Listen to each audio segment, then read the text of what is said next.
Hello students, you all are welcomed to the video lecture series of discrete structures and theory of logic. In this video lecture, we will study about relations in the set theory. So in this video lecture, we will explore about relation. We will try to understand what is relation and then we will try to perform some operations on relation. So talking about relation किसी भी particular दो set के बीच में एक तरह की mapping है. अब वो मैपिंग हम किस तरह से करते हैं? मैपिंग के लिए हम बोलते हैं कि दो सेट ए और बी का जो कार्टेशियन प्रोडक्ट है, उस कार्टेशियन प्रोडक्ट के कुछ पर्टिकुलर एलिमेंट्स को हम एज अ सबसेट ले लेते हैं, उसे ही हम बोलते हैं कि this is our relation. So coming about the definition, this mapping depicts a relation from set A to B. A relation from set A to B is a subset of A cross B. We have already noticed that A cross B is the Cartesian product of two sets. So Cartesian product में अगर कितने elements होंगे ये हम कैसे पता लगाएंगे? अगर सेट A में n एलिमेंट्स है और सेट B में m एलिमेंट्स है तो m इंटू n एलिमेंट्स आपके कार्टेशियन प्रोडक्ट में आएंगे. तो यहाँ पर हम बात करें तो ऑर्डर्ड पेयर कितने हैं आपके? ये जो ऑर्डर्ड पेयर्स आपको दिख रहे हैं यही आपका है relation.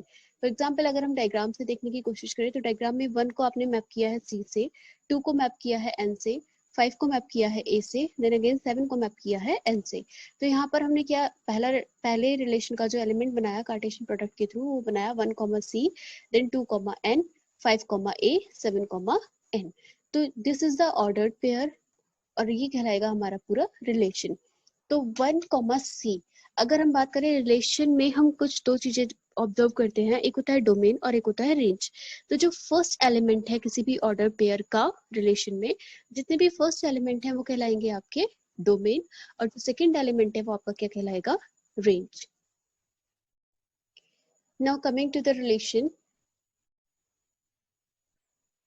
We will see what is binary relation.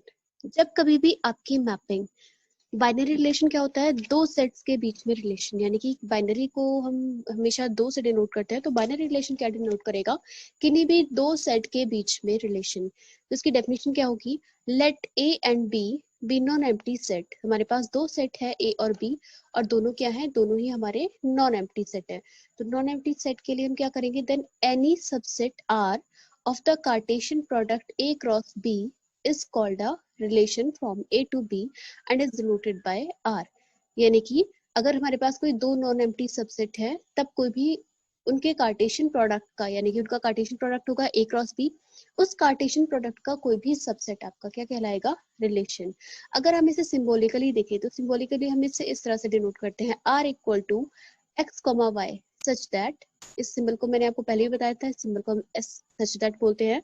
x, y such that x belongs to A, y belongs to B. It means जो आपका पहला एलिमेंट है वो A को बिलोंग कर रहा है और Y दूसरे को बिलोंग कर रहा है. And second condition is x r y. इस x r y को हम रीड करते हैं x is related to y, यानी कि x आपका जो इसका टर्म है A सेट का जो एलिमेंट है वो रिलेट कर रहा है किससे? B सेट के एलिमेंट से. तो इसको सिंबॉलिकली हम इस तरह से लिखते हैं x, y such that x belongs to A and y belongs to B and x is related to y.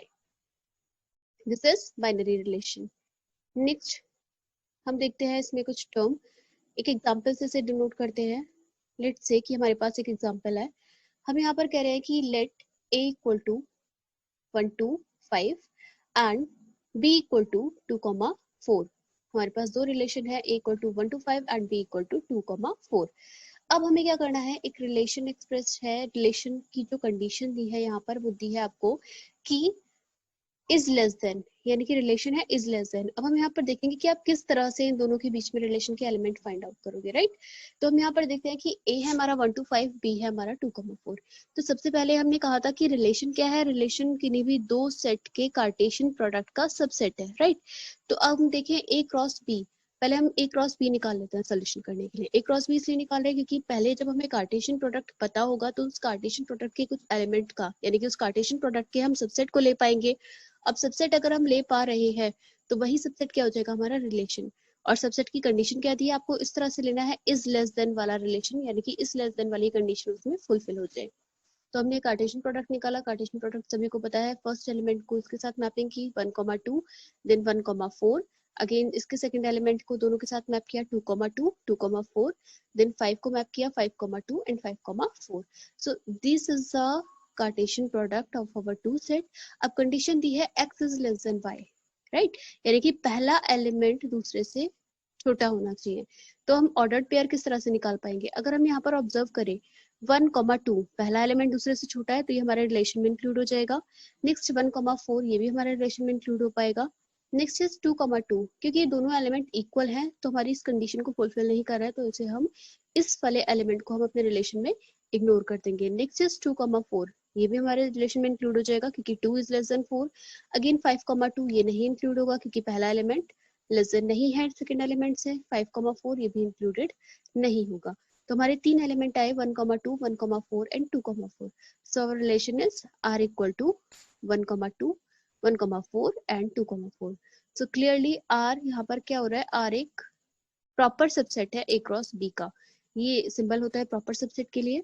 तो रिलेशन जो हमारा निकल कर आया है वो a क्रॉस b का प्रॉपर सबसेट है. अब प्रॉपर सबसेट कब होता है? जब किसी भी सबसेट के किसी भी सेट के सारे एलिमेंट्स सेट में नहीं आते हैं.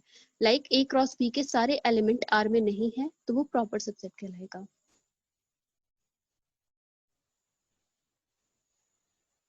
नेक्स्ट हम आगे देखते हैं total number of distinct binary relation. आप कितने बाइनरी रिलेशन आप बना सकते हो? लेट्स से कि हमारे पास सेट A के m एलिमेंट्स हैं और सेट B में n एलिमेंट्स हैं. तो उनका जो तो A क्रॉस B में कार्टेशियन प्रोडक्ट में कितने एलिमेंट्स होंगे? m into n. और इसके पावर सेट की बात करें तो कार्टेशियन प्रोडक्ट का जो पावर सेट है उसमें कितने होंगे? उसमें हमारे पास 2 की power m into n relation होंगे. क्योंकि हमने पहले पढ़ा था कि पावर सेट में अगर किसी भी सेट में m एलिमेंट्स है, लेट्स से सेट A है उसमें m एलिमेंट है तो उसके पावर सेट में कितने एलिमेंट होंगे? 2 की पावर m. सेट B में n एलिमेंट है तो उसके पावर सेट में कितने एलिमेंट्स होंगे? 2 की पावर n. तो A क्रॉस B में अगर m इंटू n, क्योंकि m की मैपिंग हम n से करते हैं कार्टेशियन प्रोडक्ट में, तो m इंटू n इसमें टोटल एलिमेंट्स हो जाते हैं. तो सिमिलरली A क्रॉस B के कार्टेशियन प्रोडक्ट में कितने डिफरेंट रिलेशंस आएंगे? 2 की power m into n elements. Hope this is clear to all.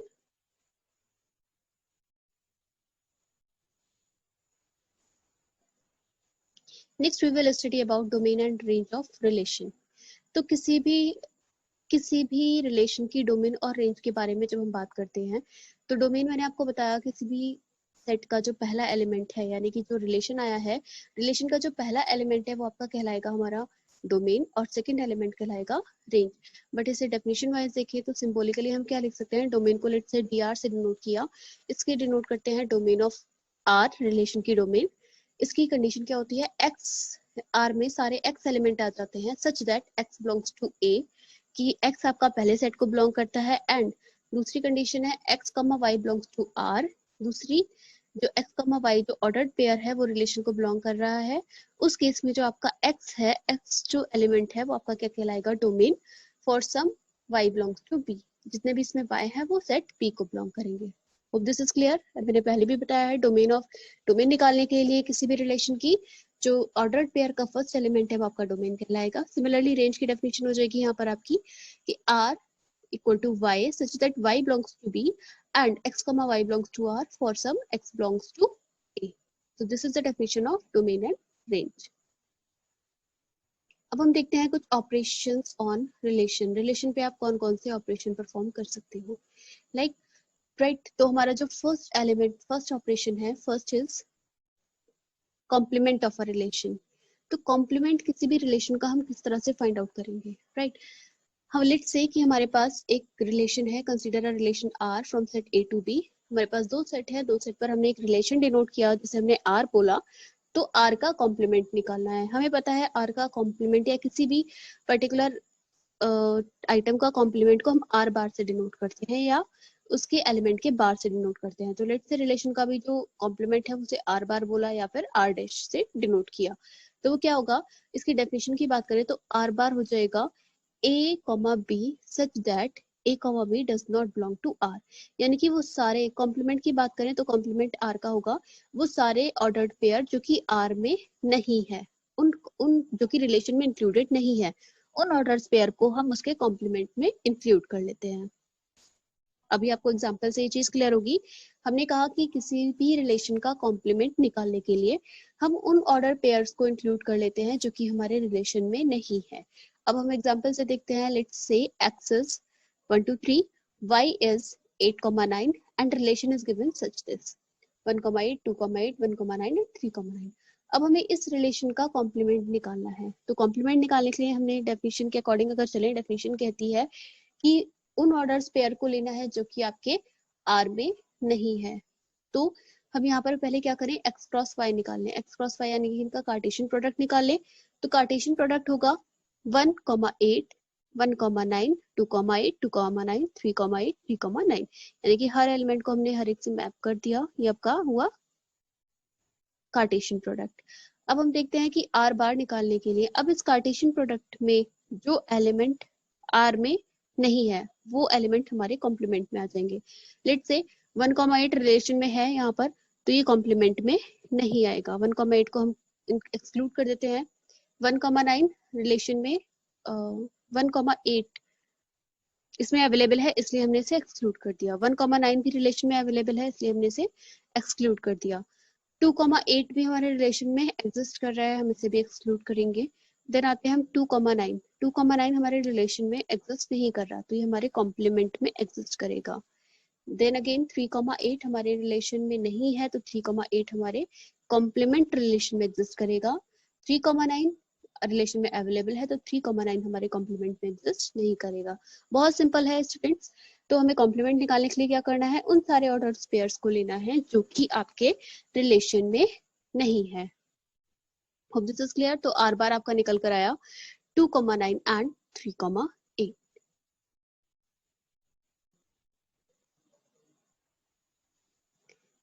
Next operation हम देखते हैं यहाँ पर इनवर्स ऑफ अ रिलेशन। अभी आपने कॉम्प्लीमेंट देखा स्टूडेंट्स, कॉम्प्लीमेंट और इनवर्स को आपस में मिक्स मत कीजिएगा, दोनों में थोड़ा सा डिफरेंस है। कॉम्प्लीमेंट में हम उन एलिमेंट्स को लेते हैं जो कि हमारे रिलेशन में नहीं है, बट इनवर्स में हम क्या करते हैं, इनवर्स की अगर बात करें तो इनवर्स में हम उन ऑर्डर पेयर को रिवर्स कर देते हैं। अब रिवर्स किस तरह से करते हैं, पर इसकी डेफिनेशन पर जाते हैं। Inverse, let R be R relation from A to B. R एक रिलेशन है सेट ए से सेट बी में, तो इनवर्स को हम आर इनवर्स से डिनोट करते हैं। वो क्या रिलेशन होता है, वो रिलेशन होता है फ्रॉम बी टू ए, यानी कि जो ए से बी में मैपिंग थी, अब हमने उसे चेंज करके क्या कर दिया, बी से ए में मैपिंग कर दी। सच दैट इसको डिनोट करते हैं B is related to, B is inversely related to A. इसको क्या रीड करेंगे कि बी पहले, B is inversely related to A किस केस में, इफ होता है if and only if A is related to B. अगर A is related to B तो हम कहेंगे कि B is inversely related to A, यानी कि B और A को आपस में चेंज कर देंगे। अब सिंबॉलिकली अगर हम यहाँ पर देखें तो डेफिनेशन क्या कहती है, R इनवर्स में B, A आएगा such that A, B belongs to relation.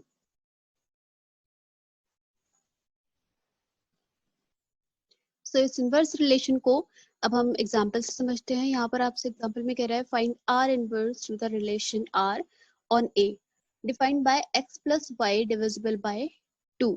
x plus y divisible by 2 है, इसके लिए हमें रिलेशन इस सेट पर इनवर्स रिलेशन फाइंड आउट करना है। तो सबसे पहले तो हम रिलेशन फाइंड आउट करें। रिलेशन की कंडीशन दी है कि x plus y is divisible by 2। तो सबसे पहले हम क्या करें, सबसे पहले हम सारे रिलेशंस बना लें। ऐसे कौन कौन से रिलेशंस बनेंगे, अगर हम 1 की मैपिंग 1 के साथ करें तो 1 + 1 हुआ 2, जो कि 2 से डिविजिबल है, राइट। तो हमने 1, 1 एक पेयर बना दिया। देन 2, 2 एक ऑर्डर बना दिया। 2, 2 एक ऑर्डर पेयर बनाया क्योंकि 2 + 2 = 4, जो कि 2 से डिविजिबल है। देन 3 + 3 = 6, तो 3, 3 एक रिलेशन हमने क्रिएट किया। देन 4 + 4 8 होता है, 6 + 6 12 होता है। तो ये दो रिलेशन भी हमने अपने रिलेशन में इंक्लूड कर दिए।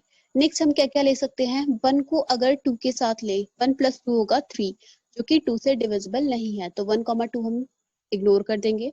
देन हम 1, 3 लेकर देखेंगे। 1, 3 हुआ 4, जो कि 2 से डिविजिबल है, तो हमने 1, 3 यहाँ इंक्लूड किया। नेक्स्ट आते हैं 1, 4 हो जाएगा 5, इसको एक्सक्लूड कर देते हैं। और नेक्स्ट होगा 1, 6, ये हो जाएगा 7, ये भी 2 से डिविजिबल नहीं है, इसलिए हमने इसे एक्सक्लूड कर दिया। नेक्स्ट आते हैं हम यहाँ पर 2, 3 5, इसको एक्सक्लूड कर देंगे। 2, 4 हुआ 6, जो कि 2 से डिविजिबल है, हमने 2, 4 लिया। देन हम एक और ऑर्डर पेयर ले सकते हैं 2, 6 क्योंकि 2,6 इज इक्वल टू 8 जो कि 2 से डिविजिबल है। एंड एट लास्ट हमारे पास बचेगा 3 प्लस 6 करेंगे तो वो भी ऑड नंबर आएगा जो कि 2 से डिविजिबल नहीं होगा। 3,4 भी ऑड होगा जो कि 2 से डिविजिबल नहीं होगा। तो लास्ट हमारा ऑर्डर पेयर बनेगा 4,6। तो आपके पास रिलेशन हमारा निकल कर आ गया। अब आपके पास इजी होगा इनवर्स रिलेशन निकालना। इनवर्स रिलेशन के लिए हमें कुछ नहीं करना है, सिर्फ जो हमारा रिलेशन निकला है उसे आप उसके ऑर्डर पेयर को आप रिवर्स कर देंगे। लेट्स से 1,1 तो इसे रिवर्स भी करेंगे तो भी 1,1 रहेगा। 2,2 भी ये एज इट इज रहेगा। हम यहाँ पर देखते हैं जैसे 1,3 था यहाँ पर हमारा, इस 1,3 का इनवर्स रिलेशन में जब आप इसे राइट डाउन करेंगे तो क्या लिख देंगे 3,1। ये चीज आपको क्लियर होगी। देन 2,4 को आप लिखेंगे क्या 4,2, 2,6 को लिखेंगे 6,2। इस तरह से आपने सारे ऑर्डर पेयर को रिवर्स कर दिया तो ये आपका क्या मिल जाएगा inverse relation. Next and last हम पढ़ते हैं नेक्स्ट ऑपरेशन हमारे पास यूनियन एंड इंटरसेक्शन आता है। तो इंटरसेक्शन एंड यूनियन हमारा बहुत सिंपल है, जैसे हम सेट का करते हैं सिमिलरली सेम वे में हमें इंटरसेक्शन और यूनियन किसका निकाल सकते हैं रिलेशंस पर। आप प्रीवियस लेक्चर्स में पढ़ चुके हैं किस तरह से हम intersection and union find out करते हैं, बट हम यहाँ पे दोबारा इसको देखते हैं, एग्जाम्पल से समझेंगे फिर इसे। If R and S are two relations, हमारे पास दो रिलेशन है R and S, then intersection of R S N denoted by R intersection S and union is denoted by R union S। तो इससे दो नए रिलेशन फाइंड आउट कर सकते हैं। यहाँ पर क्या है हमारे पास, इसकी डेफिनेशन क्या होगी, R union S equal to x, y such that, पहली condition x is related to y, पहली चीज क्या है कि x आपका y से रिलेटेड है, और या फिर इनमें से कोई एक कंडीशन होनी चाहिए, या फिर x आपका s वाले रिलेशन से रिलेटेड है। तो x is related to y by relation s, या फिर x is related to y by relation r। इन दोनों में से कोई भी एक कंडीशन है तो आप उसे यूनियन में डाल सकते हैं। Next r intersection s, r intersection s में होता है हमारे पास x, y such that x is related to y and x is related to y by relation s। तो अगर ये दोनों कंडीशन फुलफिल होनी चाहिए तभी आप क्या कर सकते हो उसे इंटरसेक्शन में पुट कर सकते हो, इंटरसेक्शन वाले सेट में। तो लेट्स से हम इसे यहाँ पर एग्जांपल से देखते हैं। एग्जांपल आपका कह रहा है कि आपको दो रिलेशन गिवन है R1 एंड R2, देन आपको फाइंड आउट क्या करना है, आपको फाइंड आउट करना है इन दोनों का यूनियन एंड इंटरसेक्शन। तो हम चेक करते हैं यूनियन के लिए। यूनियन के लिए आपको कुछ नहीं करना है, आपको विदाउट रिपीटिंग एलिमेंट्स को आपको क्या करना है सेट में पुट कर देना है। तो 1,1 2,2 3,3 है, तो तीनों में दोनों में कॉमन है यहाँ पर, ये हमने लिखा। देन 4,4 भी हमने लिखा अपने सेट में। देन हम आते हैं 1 2 2 1 1 2 2 1, और ये जितने भी एलिमेंट्स आपके आ रहे हैं हम इनको सेट में पुट कर देंगे, राइट। तो ये हो जाएगा R1 यूनियन R2। अब अगर इंटरसेक्शन की बात करें तो हम केवल कॉमन एलिमेंट्स को लेंगे। कॉमन एलिमेंट्स का मतलब है, कॉमन एलिमेंट्स में हमारे पास आया एक तो 1,1, देन आया 2,2 क्योंकि दोनों में अवेलेबल है 1,1 2,2, देन आया हमारे पास 3,3, R1 में भी है, 3,3 R2 में भी है, ये आ गया। एंड एट लास्ट आपका आया 4,4 क्योंकि R1 में भी है और R2 में भी है। सो स्टूडेंट्स आई थिंक कि आपको ये सारे ऑपरेशंस क्लियर होंगे। आप इस सिमिलर वे में और भी क्वेश्चंस प्रैक्टिस कर सकते हैं।